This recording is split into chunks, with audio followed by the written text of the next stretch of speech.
Hello, hello, hello. My story, very normal people.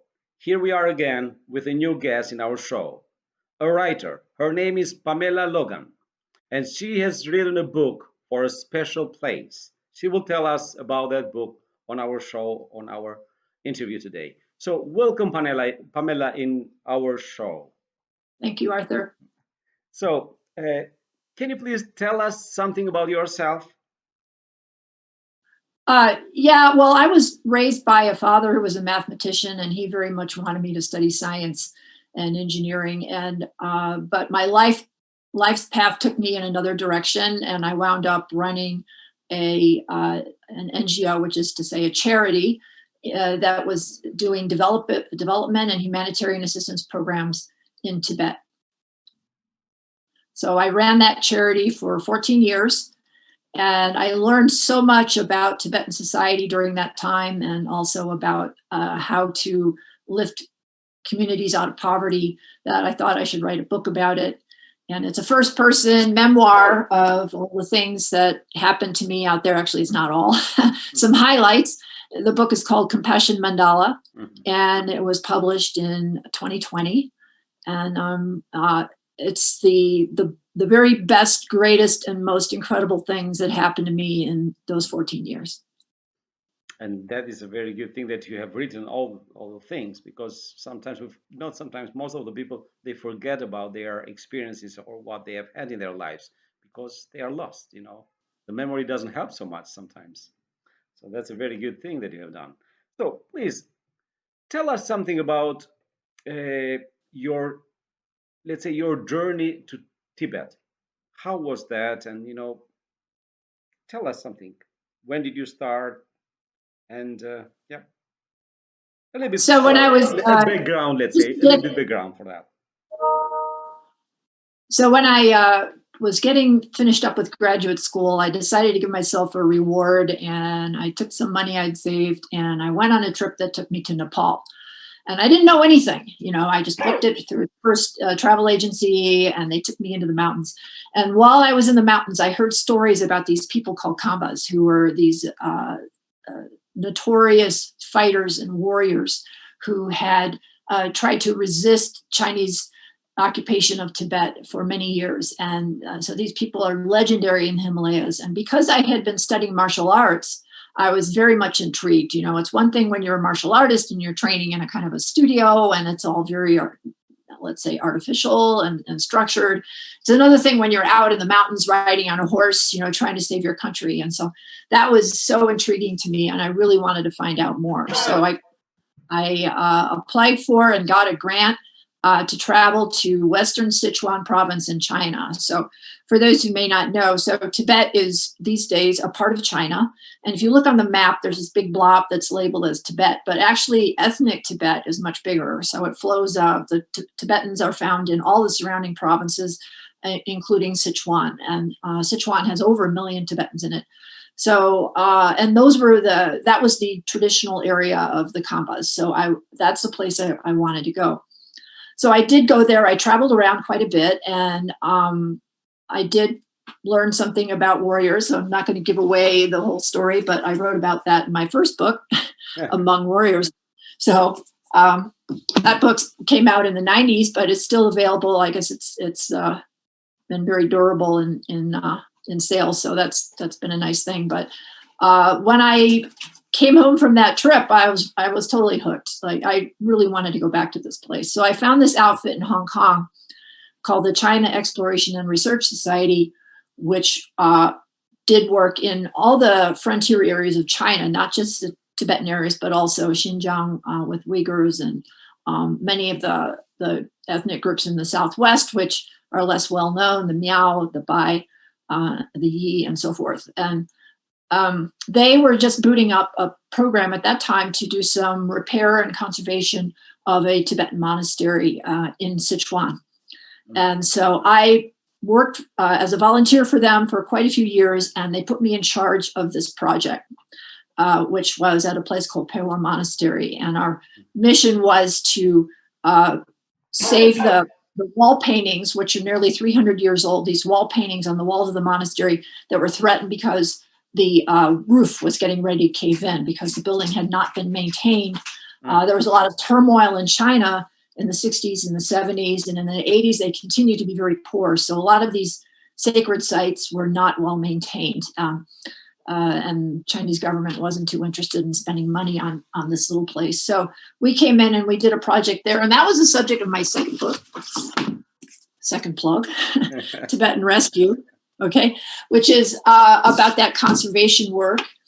And while I was doing that, and I was going out to this little tiny village, and in the early years, we had to go out on horseback because there was no road that you could drive on to get to this place.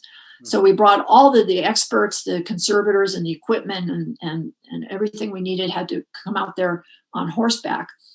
Later, they did build a road, but for the early years, we had to go that way. It was very adventurous, and we did this project. And while I was in this village, I really got a close look at how people live in these remote rural areas. You know, how much they lacking electricity, lacking schools, lacking healthcare, lacking job opportunities other than farming and herding.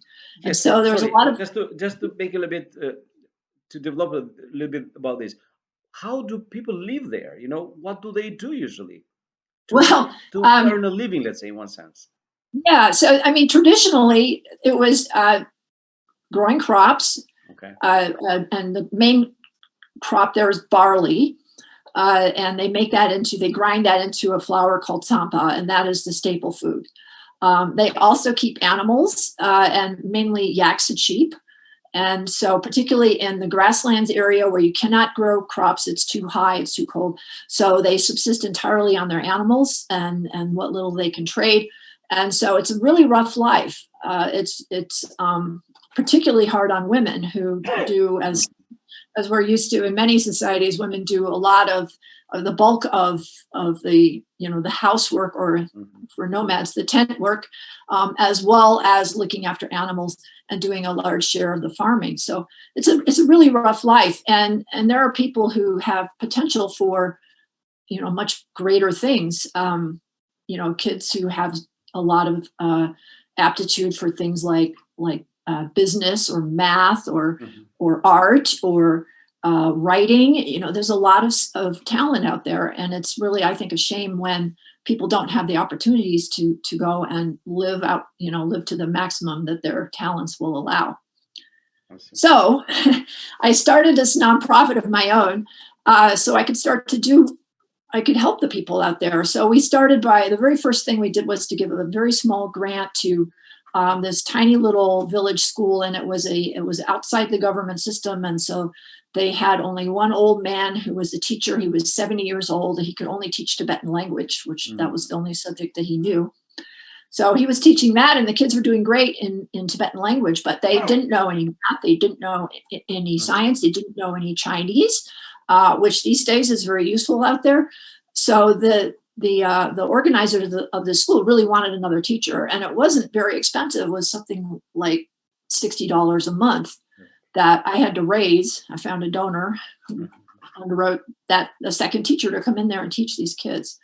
So sometimes, it just takes a little bit of help, and you can really make a huge difference. And in a developing country like Tibet, that is very often the case. Mm-hmm.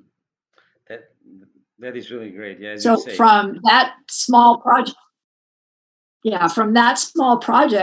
I started doing a lot more education programs. We started publishing books in Tibetan language about science, so kids could learn about science in their own language, which is a lot more engaging and enjoyable for them than having to learn it in a foreign language like Chinese. And then we began a really big effort to provide scholarships to kids, because at that time, government only provided education up to grade 6. And even then there were fees. When you went to middle school, grade 7, 8, 9, when you went to middle school, you generally would have to go to the county seat some distance away and pay more fees plus boarding and food for the children. And so many rural families, that was just absolutely unaffordable. They couldn't do it. So we started hooking up these families with donors overseas in America, Europe, and elsewhere, who paid for the fees for these kids to attend school. Later, the government began to provide education up to grade 9. It was actually compulsory now, and they pay for it. However, grade 9 still isn't that much. So we Yeah, right. continue to do scholarships for grades 10, 11, and 12, and then on to college and university. So that was a very long lasting program. And I can still get in touch. I'm in occasional touch with some of the kids that came out of the program, and know that they're doing well, and they have good jobs, and their lives have been completely changed. So that was a really big effort. But we did other things too. So we made small grants to schools so they could buy things they needed, like books, or in one case, a washing machine. If you can imagine trying to wash your clothes in the river in the winter in Tibet, it's not very easy. And So it's very washing high, machine, right? It's a yeah, heat it's high, place. it's cold. You know, you got to break the ice on the water before you can put your clothes in there. And I don't even want to think about it, honestly. My hands start to freeze. So we did that, and we started venturing also into healthcare, because I learned that a lot of these rural clinics, number one, the doctors don't have a lot of training. They have some. Number two is that they don't have a lot of equipment that they need. The government at that time wasn't providing it. And so we gave them things that, like refrigerators, so they could store their vaccines. The vaccines wouldn't go off before they could be used. We gave them things like stretchers, so they could stabilize a patient and then transport that patient to a better hospital, maybe a few hours down the highway. And we began to do training for village women to prepare them to be midwives. Mm-hmm. In traditional Tibet, women gave birth unattended. That is, no doctor, no midwife, all alone. You have your baby, which is just unthinkable by modern standards, and maybe even by international standards too. So we began to train village women to assist during deliveries, but also to identify problem pregnancies, so they could refer the expecting mothers to a hospital, which would often be a long way away, and so that they would, the hospital could then treat these problem pregnancies, maybe do a cesarean section or whatever was needed, so the baby could be born healthy, and the woman could come through the delivery safely and survive. So we trained 79 midwives over a period of 4 or 5 years. That's a big number. It's a big number, yeah. And I'm really proud of that work, because we know for a fact that these women literally saved lives. For example, there was a baby that was born that wasn't breathing. And under normal circumstances, the people wouldn't have known what to do. But one of our midwives was there, and she was able to do mouth-to-mouth breathing to restore breathing, or to start breathing in that infant so that it lived. That's a story I heard, from the midwife and the mom, and I saw the baby. I'm, 100% that's absolutely true. And then we gathered a lot of stories from our midwives about other things they had done, and babies they had saved. And referring a woman to the hospital seems kind of, undramatic, but it is really life-saving in many instances. So that was a thing they did, as I mentioned. So, of course, I can see that you have done a great job there with your NGO, and I have seen that myself. It's like sometimes even some small things, they can make a big difference in another country, even $2 or whatever. So you can make a difference in somebody's lives. So please, can you please tell us a little bit more about, was how did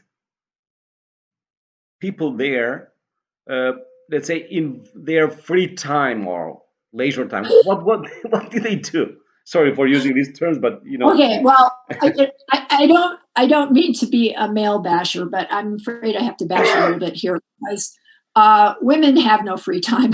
Okay, out there. 24/7, right? 24/7, yeah.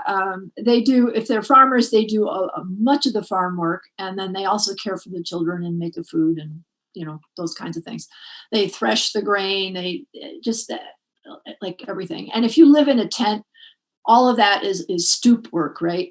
For example, if you have, and I've seen this with my own eyes, if you have baby yaks that are very weak and that need to be fed special foods so that they'll survive, the woman is the one carrying the buckets around and filling them and heating them and keeping the fire going, and all. It's just very, very hard work.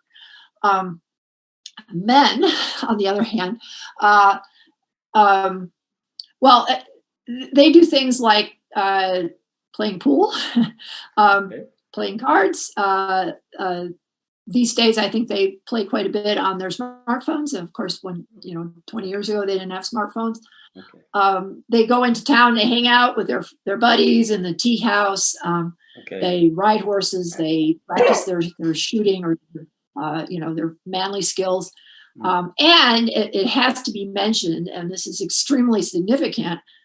Men go into monasteries and become monks, and so they devote their lives to the practice of Buddhism and basically serving society's needs to have these religious activities going on, because people feel like that's necessary. They're very devout Buddhists. And so if prayers aren't being said, if the butter lamps aren't being lit, if the important days aren't on the calendar, are not being observed properly, they feel very, sick at heart. So that's an important thing. And they perform services for individual families. So for example, if you have a loved one who passes away, you would want to have a monk come and recite some prayers so that loved one can pass through this sort of in-between state, which is called the bardo, and then move into their next life, because Tibetan Buddhists generally believe in reincarnation. So, but it's a process that is facilitated by prayer. So you need monks to come do that for you. And then lots and lots of other things, life events are accompanied by various rituals and prayers, which monks do. And is religion, let's say, a great part of their lives as well, or is just a little bit? It's central to the lives of many. So in Tibet, you find a very wide spectrum of people. You find people who have modern educations, maybe have spent some part of their lives in a town or even a large city. And they're very secularized in appearance and behavior, but still in their hearts, they believe in the fundamental tenets of Buddhism, and they still believe in compassion towards all sentient beings is like really a central part of their morality and their ethics. And then on the other hand, you have very rural people who may have little or no education, and for them, religion is just everything, and it's very visible. They'll have an altar in their homes. They'll be filling offering bowls with water. They'll be making trips to the local monastery and leaving offerings. They'll do prayers. They'll do the prostration practice, as I mentioned. That's lay people do that all the time. It's not just monks. So there's many, many different ways that they're very devoted. And for example, one practice is walking what's called a kora, which is usually it's a circle around some sacred thing, such as a sacred temple or a stupa, which is just this kind of round sacred structure. And they'll walk, and that walking in circles is believed to be just positive, contributes to positive karma and contributes to the welfare of all beings. So people will do that, and especially the elderly who don't have so many duties at home, they will spend much or all of their time in these religious activities. And Tibet is famous about their temples. Do they still have their, let's say, do they have activities in their temples nowadays? Yes, they. Yeah. So again, there's a spectrum. So on the very superficial level, you'll have large numbers of monks gathering, and they will recite prayers en masse, and they will bang drums and ring bells and do these rituals, right? And so a lot of people feel like that's super important, and that's that gives them a lot of comfort. And then you have more intellectuals who are studying Buddhism very seriously and are engaging in debates about Buddhist philosophy and are trying to learn, some of the more complex and higher level facets of the system or the religion. And they might travel to a place, what's called a Shedra, a Buddhist institute, and live there for a number of years so they can study very seriously. And these people are very literate and they're very smart and they're very serious also. So you have, at the one end, you have sort of folk practice, and the other hand, you have this sort of high level practice. And the high level practice is these days quite inhibited by China's restrictions on travel, and it's harder now for people to visit other areas, and it's much harder for some of the more famous teachers who live outside of Tibet and China, who live in places like India. Very hard, probably impossible for most of them to come in. They used to, I've seen them, but nowadays hardly at all. So that kind of strata of Buddhist study is inhibited for sure. Mm-hmm. And so maybe you mentioned that I didn't notice that. So somebody from Tibet can come to US? Is it possible? Yeah, well, there's a couple ways to do it. I mean, one is to basically flee and become an exile, and that's become very difficult because the border's been tightened up.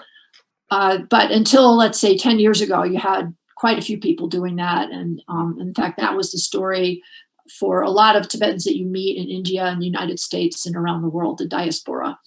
Mm-hmm. And particularly in the 50s, there were absolutely no border controls. And in 1959, a lot of people left. Nowadays, for Tibetans to go overseas, they need to have a passport and a visa. The Chinese government is very they've made it very hard for Tibetans to get a passport. Mm-hmm. So I believe there's probably very few coming out now, but there were many more 10, 15, 20 years ago. Mm-hmm. And for US citizens can go without any problem? They can stay 3 months, or what is there? So no. So, well, these days because of COVID. Okay. Yeah. Apart from these days, let's say. Apart from COVID, yeah. Like let's assume COVID is over. So China has decided that foreigners that go to Tibet are they're interested in two things. They're tourists wanting to see stuff, or they're troublemakers wanting to foment, rebellion. And so they certainly don't want the latter type.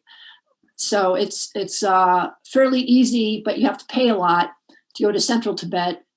You organize your trip through an agency, and they will provide you a guide, and the guide will accompany you. And so you'll have a great tourism experience, really high quality. The guides are excellent. Mm-hmm. Maybe they're like kind of a spies, something like that. Well, I don't, it's hard to say. But if you did anything that was illegal, they would probably be obliged to report it. Okay. So that would be what I would expect. Mm-hmm. On the periphery, though, so in Sichuan province, in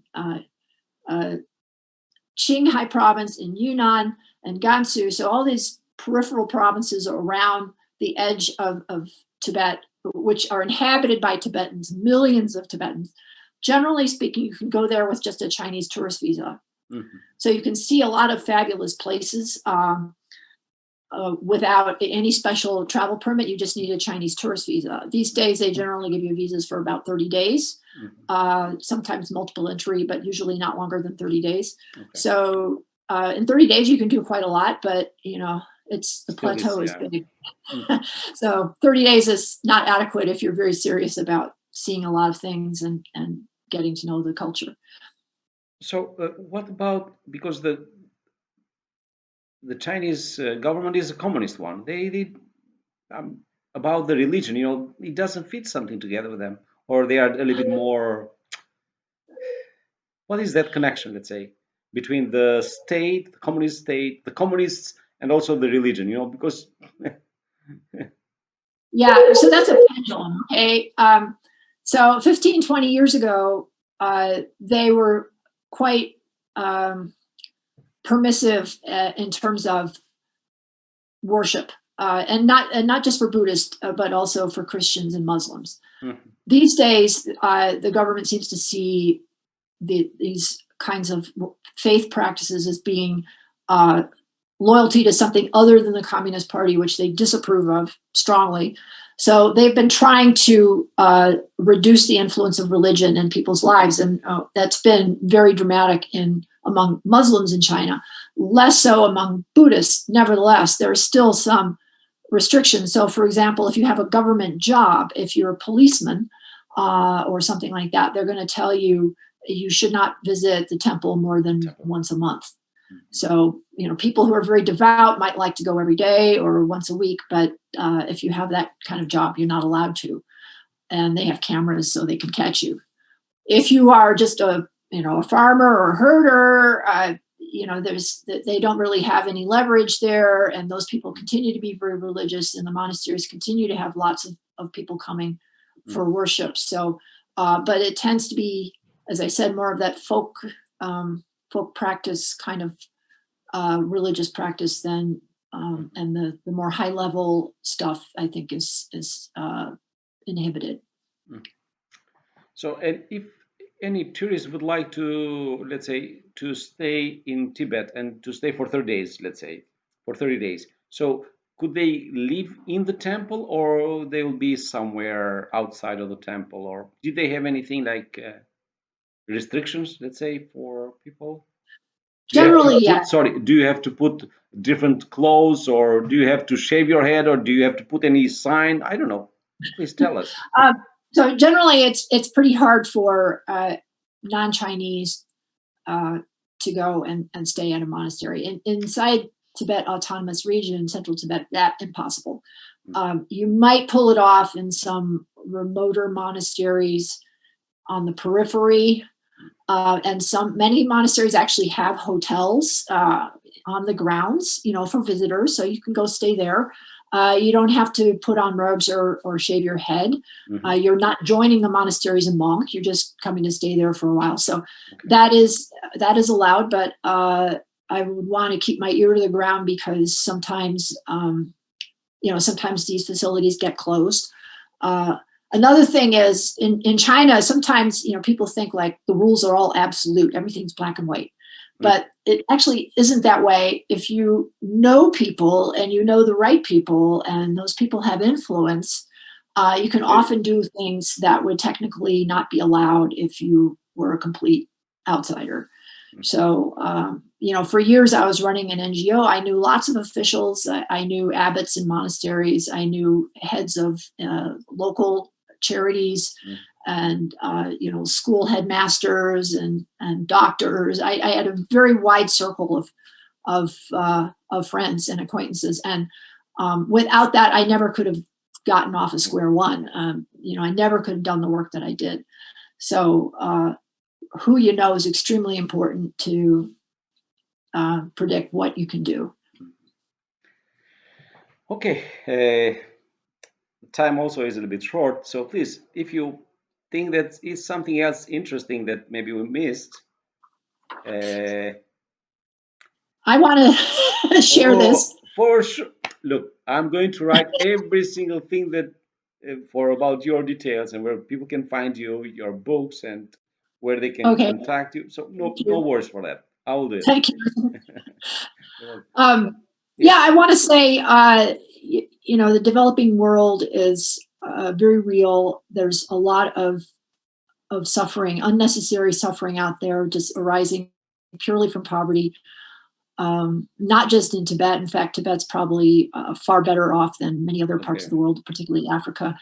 So poverty alleviation is something I strongly believe in, and I think even if you're not a Buddhist, the idea of compassion, I hope, is resonant for a lot of people, and we should all take action. That's what I'd like to close with. Mm. Okay. Thank you very much, Manela, for sharing the story, a very special story about Tibet and also your journey as well. So we hope you all best and good luck in the rest. And I hope maybe you have anything else to write now, or you have to be there and then to start writing. Well, it's rather difficult right now, so I'm taking a break. I'm Okay. just promoting what I've already done. Okay. Okay. Thank you very much again, Pamela. See you. Thank you, Arthur. Bye.